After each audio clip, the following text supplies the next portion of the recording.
right now on Upfront. Guilty. The United States government found it necessary to seek to hold the defendant accountable. A jury convicts Milwaukee County Judge Hannah Dugan of felony obstruction, helping an undocumented immigrant evade federal immigration officials. I would just say the case is a long way from over. Dugan's legal team now promising a fight. Lead defense attorney Steve Biskupic here with us. The defense team's reaction, the guilty verdict, and what's next. Then, investigating the Justice Department. State Senate Republicans launching a new probe. That's where we will find out whether or not there is wrongdoing. The new committee chair, Republican Senate President Mary Felskowski, is here. Then, Democratic Attorney General Josh Kaul is here to respond. This is fundamentally a partisan stunt. Plus, the Trump administration suing for Wisconsin's voter data and the state's response. This is Upfront with Jaron Jordan and political director Matt Smith.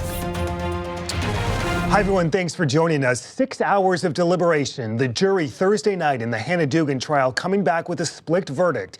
Guilty on the most serious felony obstruction charge and not guilty on the misdemeanor. With near instant reaction this weekend from her defense team to the director of the FBI.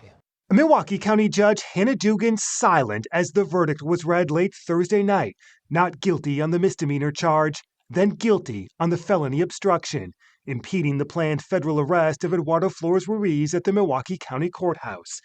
I am not feeling too good, the jury foreperson told the Milwaukee Journal-Sentinel moments after the verdict was read. I will say the jury followed Judge Edelman's instructions faithfully. Deputy Attorney General Todd Blanche in a social media post saying, "This department will not tolerate obstruction, will enforce federal immigration law, and will hold criminals to account, even those who wear robes." Interim U.S. Attorney Brad Schimmel. Some have sought to make this about a larger political battle. While this case is serious for all involved, it is ultimately about a single day, a single bad day in a public courthouse. The defendant is certainly not evil, nor is she a martyr for some greater cause. It was a criminal case like many that make their way through this courthouse every day, and we all must accept the verdict peacefully. I reiterate that all of us need to keep this case in proper perspective and peacefully accept the verdict.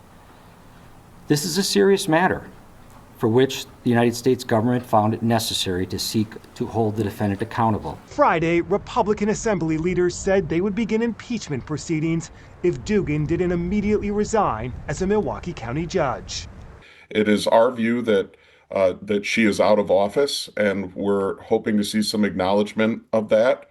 And if there is none, then we are going to be forced to acknowledge it for her through the constitutional impeachment process, which we actually feel we are now obligated. It's not a political situation. We all took an oath to the Constitution, and we intend to fulfill it.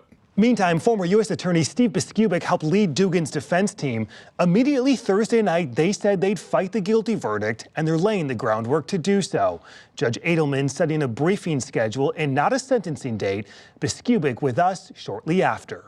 You talked about that last night, immediately saying we're going to fight this, so to speak. And these first motions, correct me if I'm wrong, will kind of ask Judge Edelman to set aside the jury's guilty verdict.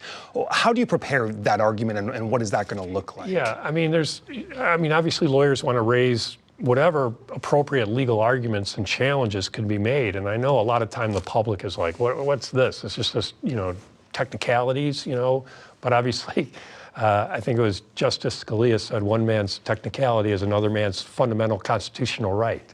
And so the idea is, how do these rights get impacted by the verdict, but also how the evidence played out. And so the jury in count one, were asked, does she have to know that this specific person is being helped? And the answer was yes, and they found it not guilty. And then in count two, so the exact same conduct, the answer is put differently. No, you don't have to know that fact. And she's found guilty of count two. And of course, count two was the more serious of the two charges. Were you surprised by Judge Edelman's difference in his answers on those questions? Well, we objected, and I think both sides, all the parties and the judge, were struggling. What is it that, when you get questions for the jury and you have, jury instructions, and they're like, wait a minute, we don't understand this term. And the parties obviously don't they anticipate ahead of time that this term has already been answered in a certain way. And the jury's like, yeah, but we're more interested in this nuance. And this nuance was very important to the jury, obviously, because it was in the two questions that led right to the verdicts. So you see that it was that the game changer in this 11th hour, those two questions? You never know. And that's obviously what the prosecution will say. The prosecution will say, look, in federal court, you don't interview jurors about their verdict. The rules don't permit it. You accept what the verdict is, and it has to be on the face of the verdict, but combined with the record is, do you have a legal challenge because of this split verdict? And obviously the judge has given us plenty of time till the end of January to explore this, to educate him, because so much last night, or on the night of the verdict, was, okay, we got to respond. It's 8 o'clock, it's 8:30, I mean, the night kind of went on, and everybody, including the judge and the lawyers on both sides, are struggling of how to answer this question. And two, what you just said, some may question based on this appeal. Does Judge Dugan accept the verdict from the jury that came down Thursday night? Well, you always, obviously the constitutional system that she's devoted her life to is that we rely upon the jury system. Now, you make arguments that the jury was improperly instructed, especially on those questions. That's all fair game for anybody in a case. And so whether you say, I accept the verdict or not, of course it's the verdict. And that is where the case is going to be going forward. And that's where some of the challenge will be. But the other part of the challenge is, again, this judicial authority, what she was empowered to do against the federal government, how that played out. Now we have a much fuller record of that. How is she feeling about the verdict today? How did she respond when it came down? Well, she's been at this for a long time too. It's obviously very personal. She has a good support system. The idea is, okay, now what do we do going forward? And so everyone who kind of wants to make this about a bigger issue, I would say that's not the Hannah Dugan that I've come to know. Does she have any regret about what happened that day? Well, I think, again, the whole situation, and this goes to the conflict between the federal executive branch and the state elected judicial branch. And all of a sudden, they're sort of struggling with how are we going to respond with ICE coming into our building. And that was part of, the prosecution and the defense, is how to react. And part of our case was the uncertainty, the lack of clarity that she was faced with in that moment. And that was obviously a big part of our defense. Walk me through the timeline now as we move this forward into the new year. Was it unusual first that Judge Edelman did not set a sentencing date? Yes. So normally the process upon the verdict is to set, in federal court, there's a bunch of rules about what has to happen in between. And he pushed that down the road. He pushed that down the road right away. There was no objection from the government. The matter got set for a briefing on, okay, what do you make of this conflict, what we consider conflicting verdict, and I'm sure the prosecutors will say otherwise, and how does that impact what I should do going forward?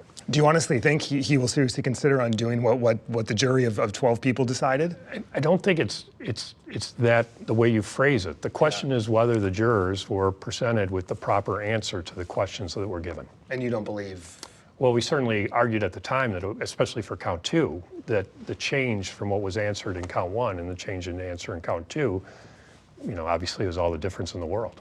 In the interim, how would you describe Hannah Dugan's future? Well, people ask that a lot, like, what's she going to do? What's she going to do? But so much of this is happening, like, you had a verdict, and then you have, the schedule set. And so any expectation, obviously, she wants her rights vindicated, and she deserves that. And what does that mean? So many people look at this case politically. I look at it as the lawyer, and it's the legal issues involved, and has this legal issue. And I realize, members of the public is like, blah, blah, blah, lawyers, lawyers, lawyers. You're just trying to delay the inevitable. But every case has that. And every case, including the big cases and the important cases, sometimes those results change on appeal, sometimes they're changed by the judge.